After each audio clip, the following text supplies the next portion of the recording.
in most of the cases, you will be refunded the additional gas, or they even don't realize that the exchange actually is charged for it through gas.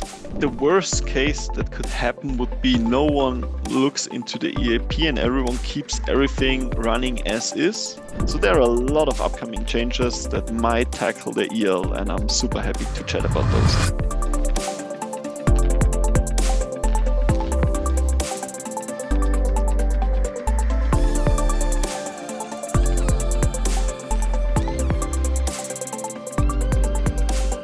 Welcome to PEEPanEIP. This is the podcast where we make Ethereum simple by breaking down complex concepts, proposals, and research updates into easy to digest insight for the community. You are listening to episode 140, brought to you by Ethereum cat holders.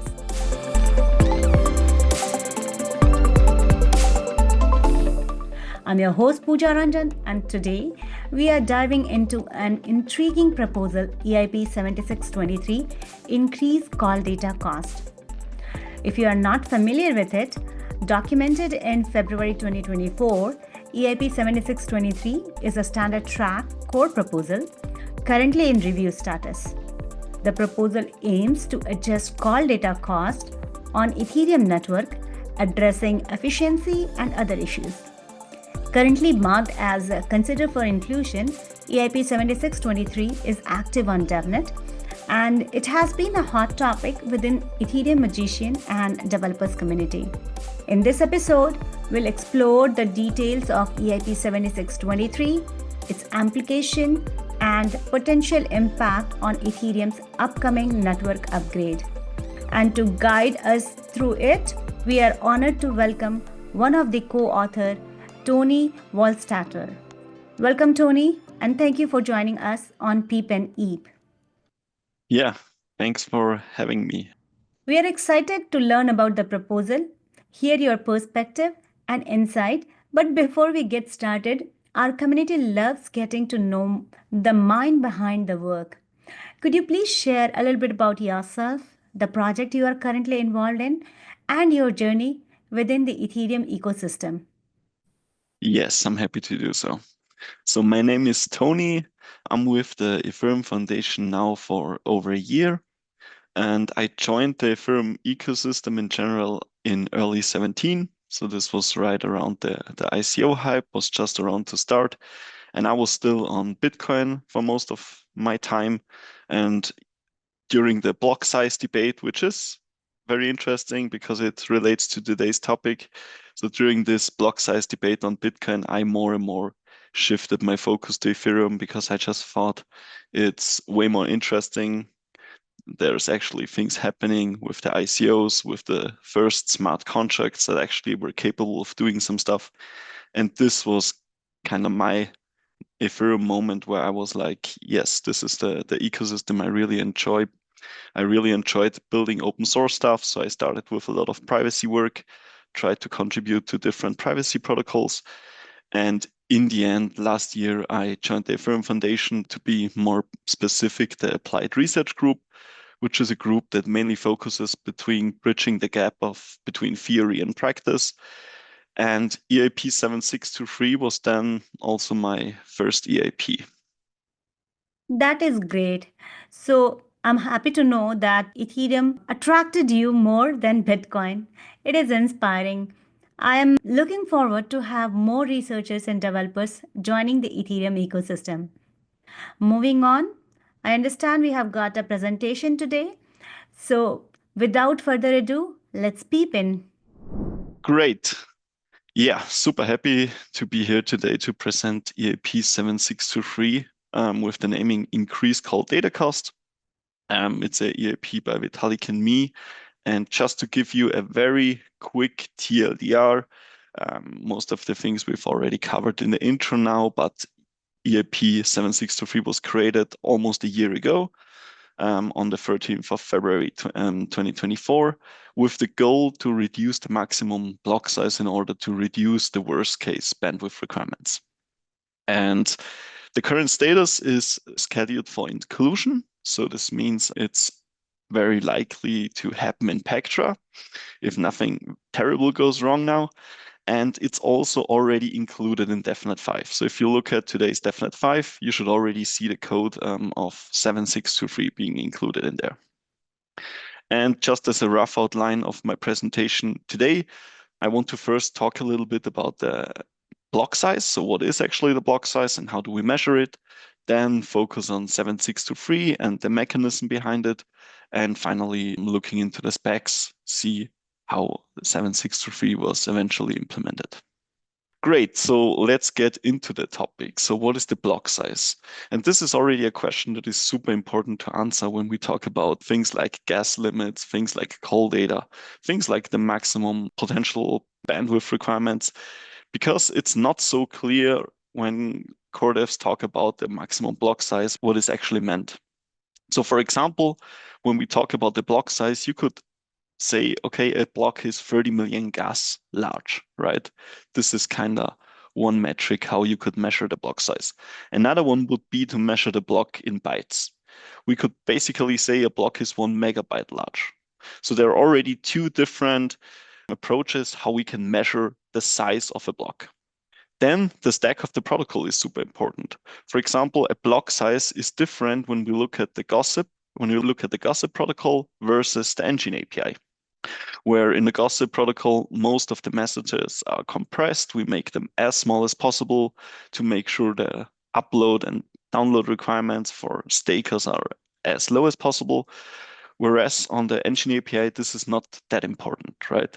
So it's super important to consider where we are in the protocol when we're talking about sizes, because different stacks of the protocol have different mechanisms to kind of compress data or not compress it. And this brings me to the third point on this slide here, the compression. Very commonly, blocks or messages, data in general, is compressed using Snappy. So this is today's standard. And I think everything that goes through the gossip is Snappy compressed as of today. But of course, sometimes when we talk about the block size, we actually talk about the uncompressed block size, or we could even talk about uncompressed block sizes put into JSON format, which again, to access the whole size. So this is super important to consider here. What are we actually talking about when we talk about the max block size that 7623 in the end wants to reduce? Because there has already been some confusion in the past among client teams when it comes to the maximum block size possible. And very typically, when we say the max block size, we mean the snappy compressed block size measured in bytes. So usually someone saying the max block size, we should think about snappy compressed blocks. And those snappy compressed blocks, they get big because of basically three things.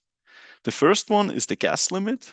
And the gas limit is how we measure in general, very generally, the resource consumption per block. So everything costs gas, no matter if it's a storage access, some computation, or posting data. Everything is measured in gas. And as of today, we have a 30 million gas limit. And you can only do as much, consume as many resources as the gas limit allows you to do so. The second thing is the Calldata cost, because the cheaper the Calldata, the more you can fit into the gas limit, which means the cheaper the Calldata, the bigger blocks you can build. And Calldata, we will come to that later, but it's basically the on-chain data that we see being posted just as raw data, but also data that is posted to interact with contracts and stuff. And since EIP 4844, we also have blob transactions, which can carry blobs, and blobs are 128 kilobyte large objects that also contribute to the block size of today. So in the end, we have those three factors, the gas limit, the Calldata cost, and the number of blobs that all together make up the block size. But today I will mainly focus about the first two, the gas limit and the Calldata cost, because they are most relevant when it comes to EIP 7623. On this slide, you can see a chart I created about a year ago when the first demands started coming up about increasing the gas limit, and we were thinking about the maximum possible block sizes by the time. So on the very left-hand side, you can see on the y-axis the gas limit, and on the x-axis the cheap Calldata, and this is basically what makes a block big. A block here consists of an EL and a CL part, whereas the CL part is usually very small. So the CL part contains everything that is concerned with the consensus layer, whereas the EL part, which is often referred to as the execution layer payload, can be very big. So this is already a very important learning, that the CL part of a block is usually very small, whereas the EL part of the block can really expand and become very big. And in addition to the CL and the EL part, which can be summarized under a beacon block, there are also blobs, and as of today, we can have up to 6 blobs per block, which also contribute to the block size. And then on the right-hand side, you can already see where we are going. This is the proposal of 7623 already, which is basically started as, okay, we want to do a gas limit increase and we want to increase the blob count at some point.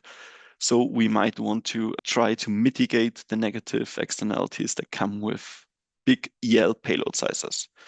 So what 7623 tries to do is not actually tackling the big block size, but the big EL payload size, which of course is part of the block and in the end then also contributes to smaller blocks. And this directly brings me to the first topic here that is super important, the gas limit. What we can see here on this chart is the gas used per day since the launch of Ethereum.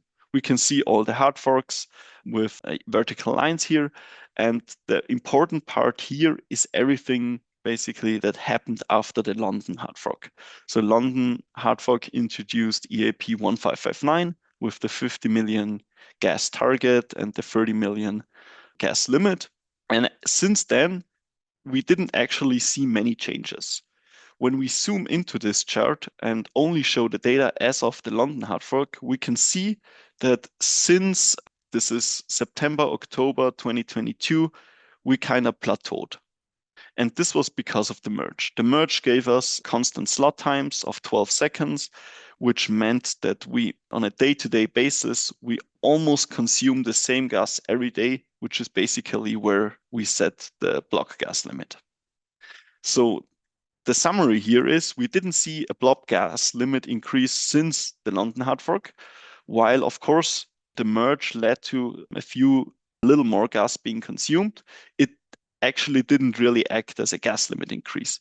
And around a year ago, we saw those community initiatives appearing that proposed to increase the gas limit first to numbers like 36 million, which would already be a 20% gas limit increase. And this is the starting point for 7623.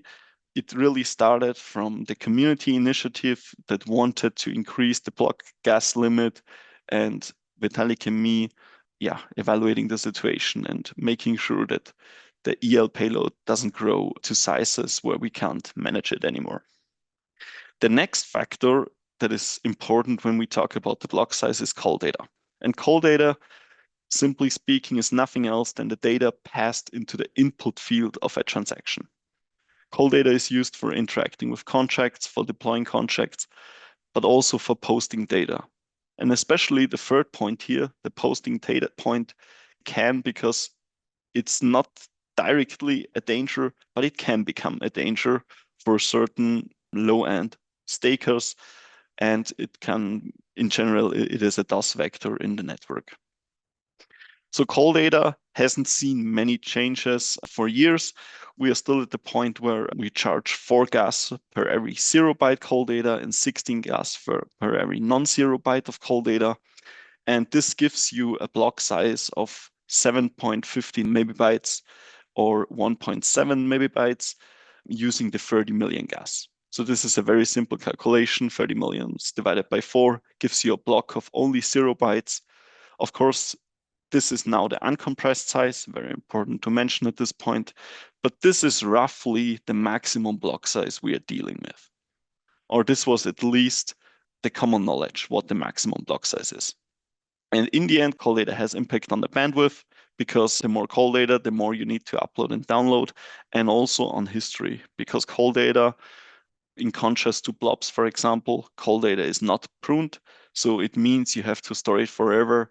Of course, there are solutions to that, for example, EIP or Force, but in the end, right now, Calldata is just stored forever.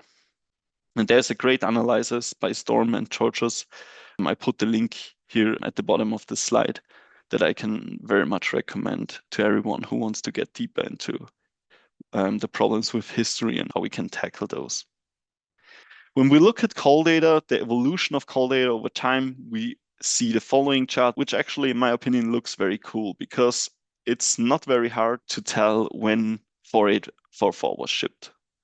So we see this dramatic decrease in the Calldata usage in the 99 percentile blocks.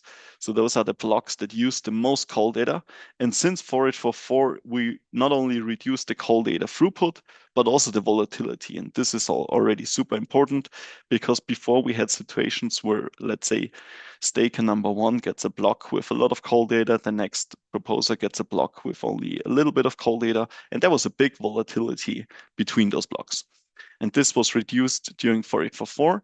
And the interesting thing here is if we actually compare it, if we actually add the number of blobs to the Calldata, to the largest blobs after 4844.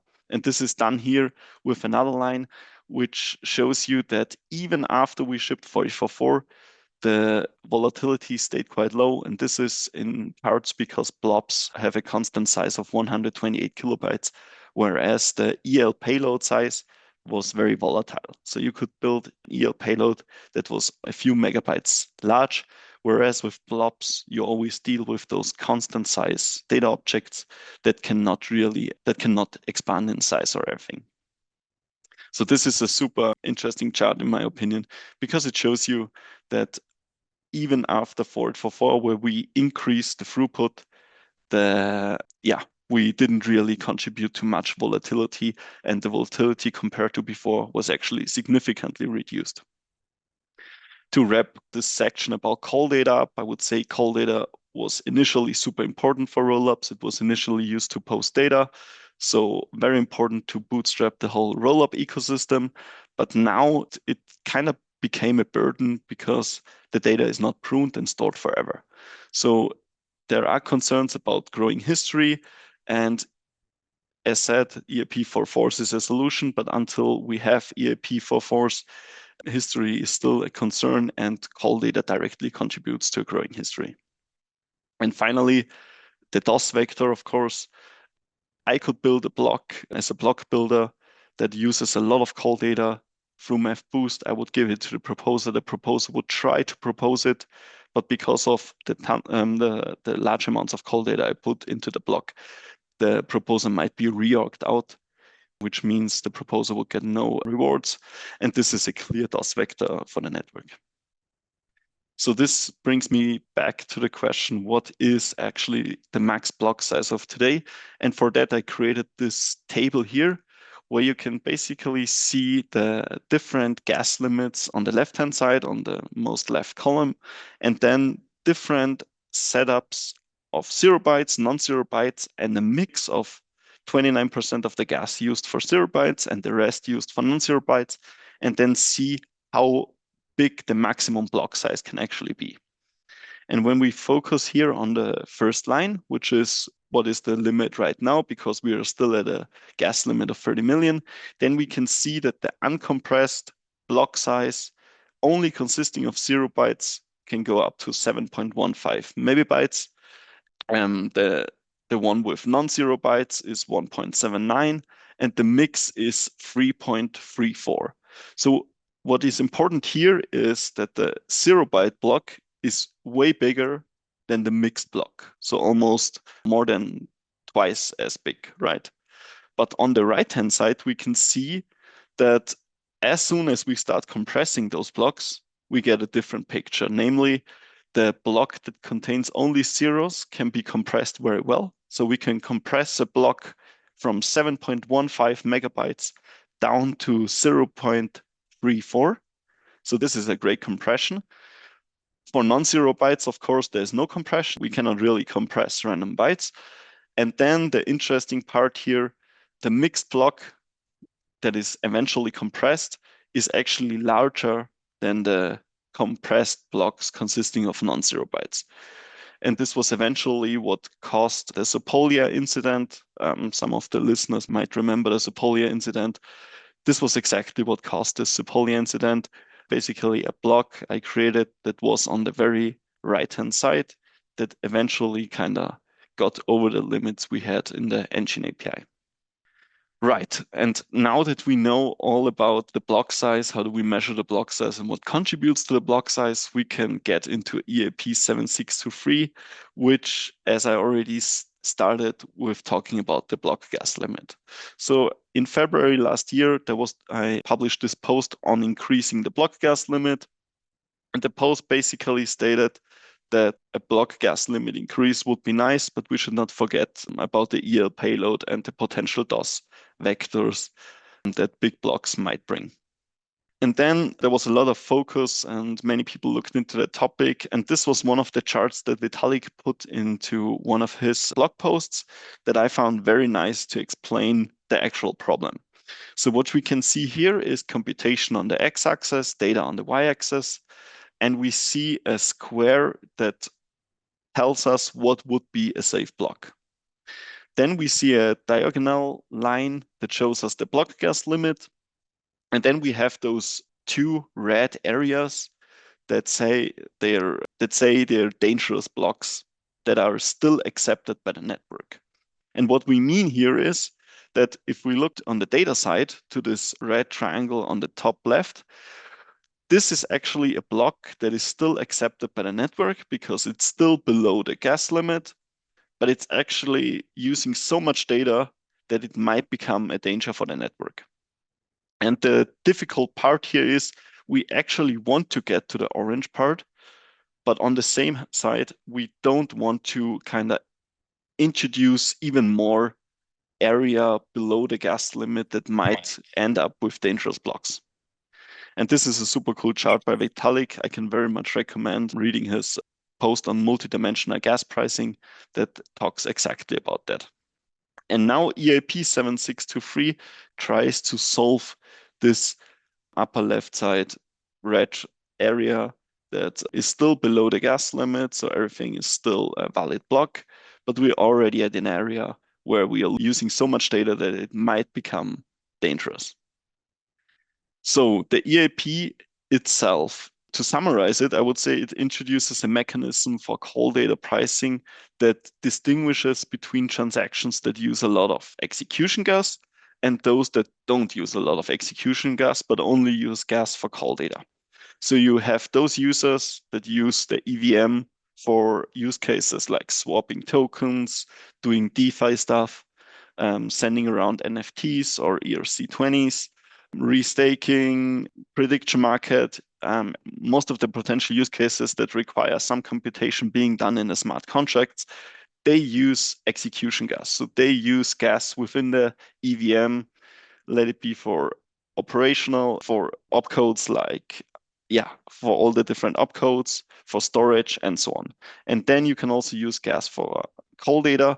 And we basically look at the ratio between execution gas used and Calldata gas used. And if this ratio is below a certain threshold, your transaction will have to pay more for the Calldata. So transactions that are below the execution gas to Calldata gas threshold pay the current price, and all other transactions pay more. And this means that transactions that use Calldata primarily for posting data, which was done by rollups before we had 4844, they will pay more gas than today, whereas the average user will not even feel the EIP and should get away with paying the same prices as of today. And just as a rule of thumb, you can think about it in the following. For every 6 gas units spent on execution gas, 6 gas units on execution gas for every 0 byte and 24 for every non-zero byte. So this is the ratio, which basically says if you spend enough on execution gas, you get away with the same prices. If you don't, then you get higher prices. And this works with the following formula. The red part is what we already have today. So as of today, you basically pay the base cost, which is the 21K, and then you pay Calldata times the Calldata price, then everything you spend on execution plus the contract creation. This is kind of what you're charged today if you do a transaction. With the adjusted formula, we add this max condition and this second part of the max condition, which says call data times the higher call data price. And you always pay the lower price, including the standard call data price, as long as it stays below call data times the higher call data price. And the rule of thumb here is if a transaction used at least around 60% of its gas for execution, then the costs will remain exactly the same. And to zoom in a little bit how the mechanism works in detail, we first one-dimensionalize call data. So a 0 byte of call data is now one call data token, whereas a non-zero byte of call data is 4 call data tokens. And this is just to make sure that in the formula, we can have 1 unit for all the call data, no matter if it's 0 or non-zero bytes. So we keep this 4x between 0 bytes and non-zero bytes. Currently, a 0 byte costs 4 gas and non-zero byte costs 16 gas. And now we have a 0 byte being 1 call data token and a non-zero byte being 4 call data tokens. So this relationship stays the same. And then we have the standard token price, which is exactly the same price as of today, 4 gas for a non-zero byte and 4x that for a non-zero byte and 4 gas for a 0 byte. And in addition to that, we have this floor price that is new in EIP-7623. And the floor price is applied to call data tokens. And in the end, in the max formula, we check, is the higher price for the call data more than the standard price that includes execution and contract creation cost? And if so, we charge the higher price. And if not, you will be basically charged what you are charged today, which is the standard call data cost plus execution plus the contract creation cost. Of course, I find it oftentimes much easier looking into the specs when it comes to those formulas. So I think it's way easier to understand the whole EIP looking into the specs than just going through the EIP.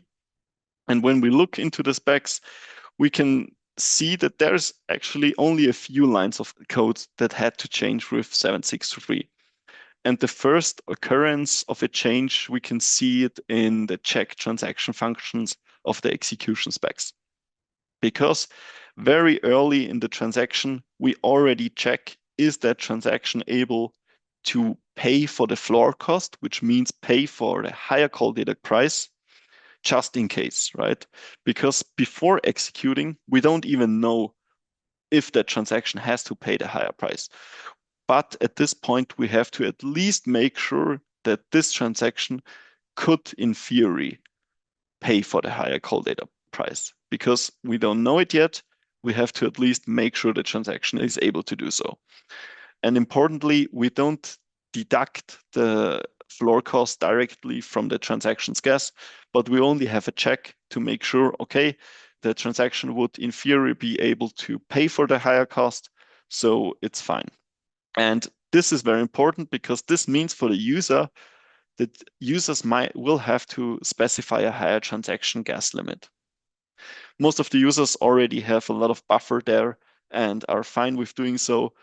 And the important thing here is, I marked it as a spoiler here, in most of the cases, you will be refunded the additional gas. So what do I mean? I mean, you have to specify a higher gas limit, but all of this additional gas you have to use now will be refunded in 99% of the cases.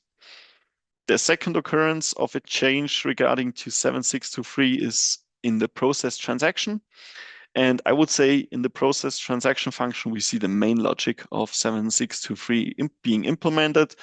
This is already within the execution part of executing transactions. And what we do here is, after executing a transaction, we take the gas that is left, we subtract it from the transaction's gas limit, and thereby derive the execution gas used. So at this point, we know how much execution gas was used. Importantly, this already includes the intrinsic cost as of the old formula as we do it today with the standard call data cost. So we have the execution gas, and then we handle the refunds. we subtract the refunds as usual. And at this point, where we calculate the floor gas cost, we do exactly what we proposed in the formula, which is we take the tokens in Calldata, multiply them with the floor cost, add the transaction base cost, and then check what is higher. Is it the execution gas used or is it the floor gas cost? And the user then, the transaction then has to pay the higher of the both. The execution gas used will be higher if the execution gas used by the transaction is in a certain ratio to the Calldata gas used. So if the transaction is what I called pure Calldata transaction, a transaction posting data on chain without doing anything else with smart contracts, then the transaction will pay the floor gas cost. But if the transaction is actually a Uniswap trade or someone sending an ERC20 to a friend, then this transaction will pay the execution gas cost because the floor gas cost will be significantly lower in this case. Right. And then looking into the table after Pectra, which assumes 7623 is shipped, we can already see this quite significant reduction in block sizes. We remember earlier we had a 30 million gas block with only 0 bytes of 7.15 megabytes, and now we are below 3. And the same applies on the very right-hand side for the compressed mixed gas used, where we use 29% of the gas used for 0 bytes and the rest for non-0 bytes, where we had around 2.6 megabytes before, and now we are down to 1.07 megabytes. So this was also the goal, of course, of 7623 to reduce the worst case block size. And then the small add-on here is that we do so without impacting regular users. And this was very important. As I said, users might have to specify a higher gas limit, but this gas limit will be refunded in the end because users will in the end, or users should in the end pay the standard price because their execution gas will always be in a ratio to the Calldata gas where they will still enjoy the lower Calldata price. So what we eventually managed to do is we lowered the maximum possible block size quite significantly without making the life of everyday user more expensive. So this, of course, brings the question, who will be affected by this change? And this is very simple to answer. Everyone who is using Calldata basically to only post data.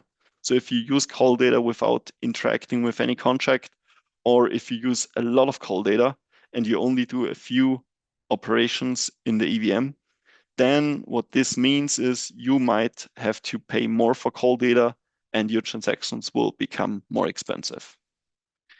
Right, and this already brings me here to the final part of my slide deck. There are a bunch of analyses we did that, accompanied 7623 being included in Pectra. We did some analysis pre-4844, then some analysis post-4844. Then I can very much recommend this blog post by Ethereum 2077. Very good explanation of what 7623 tries to achieve and its impact on the network. I did a DappCon talk last year, which was called I Like Big Blocks and I Cannot Lie. You can find the YouTube link also here. And finally, this is something I found today. So big shout out to Let's Get On Chain. I just saw on Twitter that this user made a very nice summary of 7623 and even dived into Ref's implementation of the EVM and showed how, 7623 was implemented in Ref and also gave some high-level info about the EIP in general. Right, and this basically brings me to the end. I'm very happy to answer any questions if there are any. And also for listeners, if you have any questions, if you need help for implementation, if you're concerned you might be affected, you might have a more difficult life after this EIP, please reach out. We did a bunch of analyses. There are tables where you can look up, are you affected or not? There will be more information. I plan to provide more information pre-Pectra, so in the upcoming weeks. But for now, I would say a lot of analysis has been done and the EIP is in a quite good position for Pectra as of now. Thank you for concluding with this comforting statement, because I know this is one of the important questions that comes up quite often when we are talking about changing something significantly, and especially when it is related to price, gas cost, and things like that. So yeah, I look forward to have all those research work that is ongoing, and would be happy to add them as an additional resources for people to follow.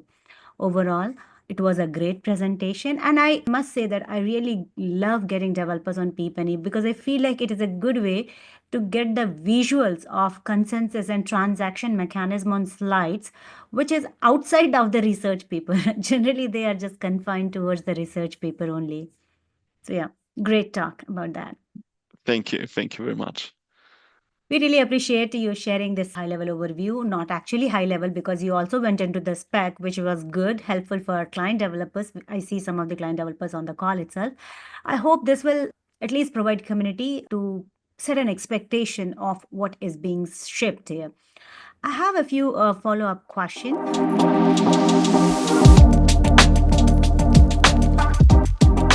So, starting with my first question here. You were explaining about the floor cost. This is something new that has been introduced.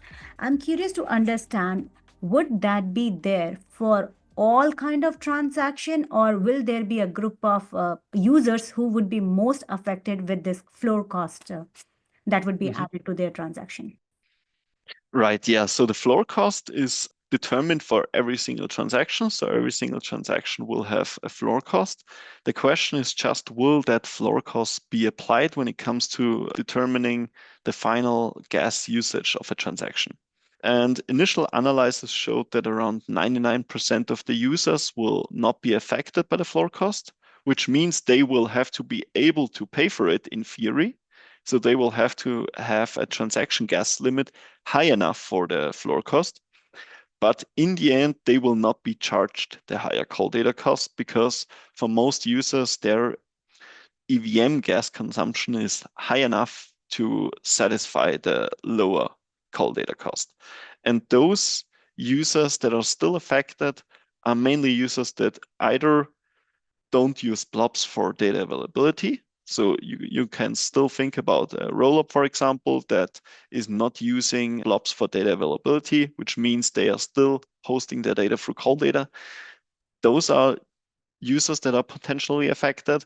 And then the largest chunk of users are actually that are affected are actually those that we all know it. If you withdraw from an exchange, right? Oftentimes those exchanges allow you to write some data into the transaction, which I don't know if it ever made sense to do so, but exchanges offer it. And this is the largest chunk of people being affected, those that have Hello World in their transaction data, because the exchange allows them to do so for free, or they even don't realize that the exchange actually is charged for it through gas. But in the end, it's data availability users that are still using Calldata, and those more or less negligible users that are using, that are posting comments or messages into their Calldata. And for them, it's not that bad, because if you have only a few bytes of Calldata and you're charged the floor cost, this is still a negligible amount compared to the 21K base cost. So kind of paying for your 20 bytes, paying 4x, it's not 4x, this was just a random number, but paying more for your 20 bytes is nothing compared to the 21K base cost you pay anyway. So those users, I think they would not even realize if they would be charged more for the few bytes of call data. That is again very, very much comforting. Generally speaking, if there is a proposal which is not affecting to the major users, is like accepted by the community quite easily. So it's good to know that it is not being affected. And moreover, it also suggests that if you are being charged, if you are adding higher gas costs, it would be refunded. That's another point to be comfortable about this proposal. I noticed a decent number of conversation on a Fellowship of Ethereum Magician page, which is like generally a signal of community's interest in this kind of proposal. And it also sometimes invites an improvement suggestion. I'm curious with respect to specs, how has the community discussion contributed in like finalizing the specs, assuming whatever is there is finalized? Were there any significant changes to the initial draft? And did you, the authors of the proposal, decide to make some changes based on the comments that were received from the community? Yeah, that's a good question because we actually did. So the EIP, if you go to the very beginning of the EIP, it was basically a very naive call data. So we just took the call data price of 416 and 4x, both of it. And this was the initial idea for the EIP. But then, of course, we saw, okay, this is actually a bigger change than we might want to do because it affects not only every user, but also the tooling and everything. So at the very beginning, it was already the goal, okay, how could we achieve the same without affecting everyone? And then we very early on settled for this specific formula, for this conditional formula with this max condition that is now applied in 7623. And one of the initial points was, if I remember correctly from Eve Magicians, was a point about the access lists, that we don't want to create a situation where suddenly posting data into the access list would be cheaper than posting data as call data or something. And this was then also fixed by just lowering the call data costs again. So we had them much higher, we lowered them again to make sure that it's still not cheaper to post into an access list. It's still better to post into call data than the access list. This was one of the comments we got on Eve Magicians, which was super helpful. And another one was about gas sheltering. So this is a mechanism that works in the following. You have two transactions. One of them is consuming a lot of EVM resources, and the other one is consuming a lot of call data. Today, there is not really an incentive for those two transactions to be bundled together because both transactions are priced individually. It doesn't matter how much EVM computation compared to call data gas you use. So this doesn't matter today. But in a world after 7623, it does matter. And there could be an incentive for people that have those big call data transactions to look for someone who has a big execution transaction and ask this person, like, hey, could you please include my call data in your transaction, post it on chain, because you will get the lower call data price because you have some execution involved, whereas I would have to pay the higher price. And this was one of the comments we got. Of course, in theory, this is a valid concern, I would say. And we also took that concern serious. But in the end, I don't think it's really a blocker for the EIP itself that that had the goal of reducing the maximum possible block size, right? And this is very important to stress here, that even if you play those games, even if you create those markets where call data users can look for execution users and then bundle those transactions together, which requires coordination, which requires trust. And, it's not so simple to get that. Even then, 7623 still achieves its goal of reducing the maximum block size. So even if no one is affected by the higher floor cost, we still achieve the goal of reducing the maximum block size. And in the end, we, of course, considered those concerns about this gas sheltering, but it was not really a concern that could, block the EIP in any way. That is good. Generally, our expectation is like we get a lot more comments there. Comments not only just signal that people are listening to the proposal, but it many of the times like have given ideas to author, as in this case. So I'm happy to learn about the changes that has been added to the spec with respect to comments from the community. So for listeners, if you are an author, please try to encourage community to get involved on the discussion on Fellowship of Ethereum Magician pages.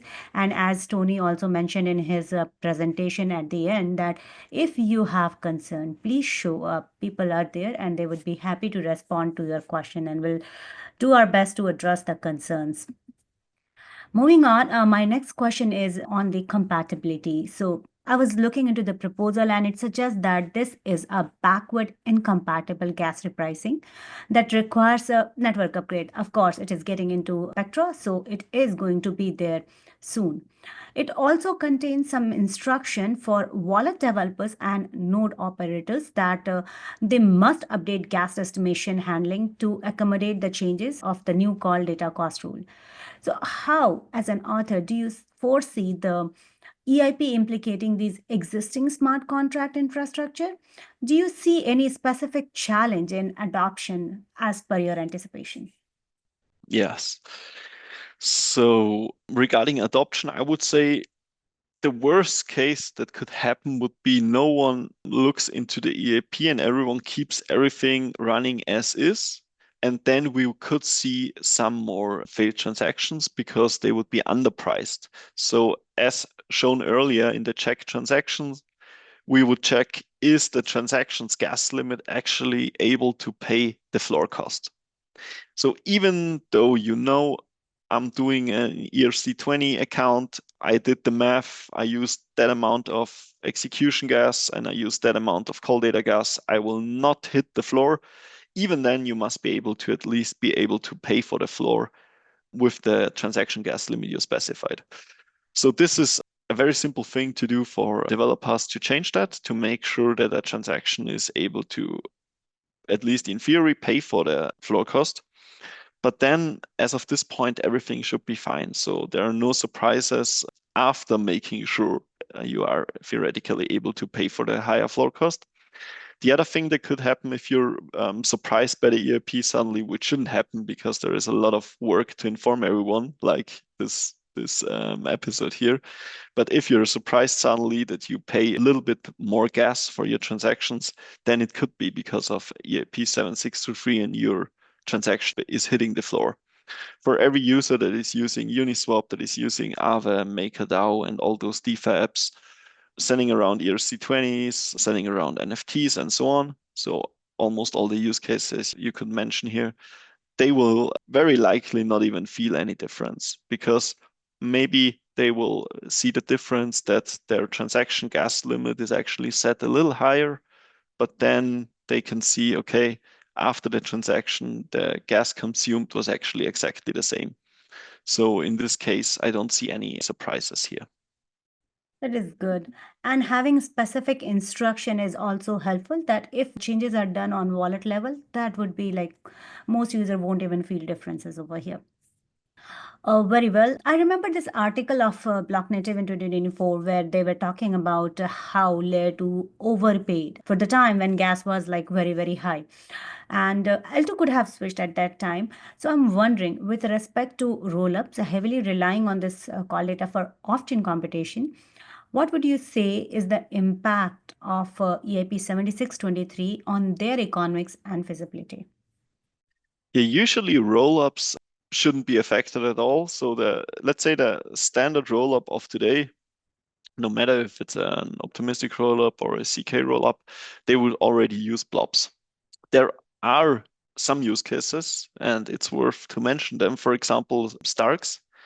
If you use Starks instead of Snarks, then you still need some EVM computation over your data, which means you cannot really escape to blobs and you will still have to rely on call data, which means that for rollups that cannot use blobs for certain reasons, for example, because they want to maintain the post-quantum securness and don't want to snark their Starks, for those rollups, it will mean the operation will become more expensive.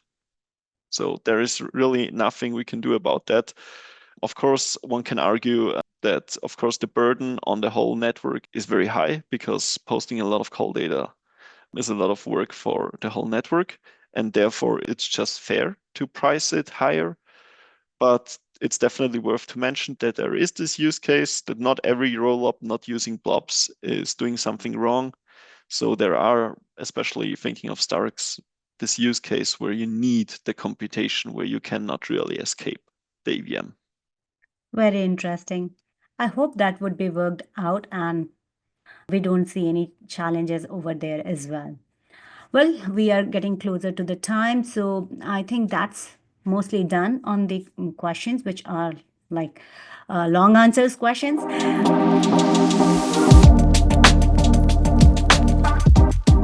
We have recently started this new section called Rapid Fire Question, and here we try to get answers from you in either one word or one sentence, but that has to be done in less than 1 minute. So, are you up for it? Okay, yeah, let's go. All right. Ethereum in one word. I would say freedom. Most underrated feature of Ethereum. I would say self-custody. One thing Ethereum can improve on. There's currently a lot of ideas floating around. Let's say streamlining. One word to describe DeFi. Magic. NFT in one word. Interesting. Most impactful layer 2 solutions. I like based rollups very much just because of their alignment with the L1. So let's not focus on a specific company, but just say based rollups. Future of on-chain governance in one word. DAO. Secret to balance governance and decentralization. Value alignment. So kind of having the right values. What excites you the most about Ethereum in 2025? Very excited about Pectra, of course. Apart from that, also very excited about the EIP-7723 and all the UX changes. I hope that also my life as an Ethereum user will become significantly more comfortable through that. And apart from that, the conferences, DevConnect. Right. And this is the final question. It's my added question. That is one word that comes to mind for PEEPanEIP. Education. Perfect. Thank you so much. You did great. Definitely not in 1 minute, but I'm happy that you have answered so many questions honestly, and whatever time it takes, it's all good. Well, we are hitting to the end. Is there any final message or comment or anything that you would like to share with our community? Just to repeat myself, if there are any questions by the listeners, I'm sure also I'm speaking for me and Vitalik. We are happy to answer any upcoming questions. If you have any questions, if you want to chat about the implementation, or also if you're interested in the topic itself, there are many ongoing efforts like multidimensional gas pricing.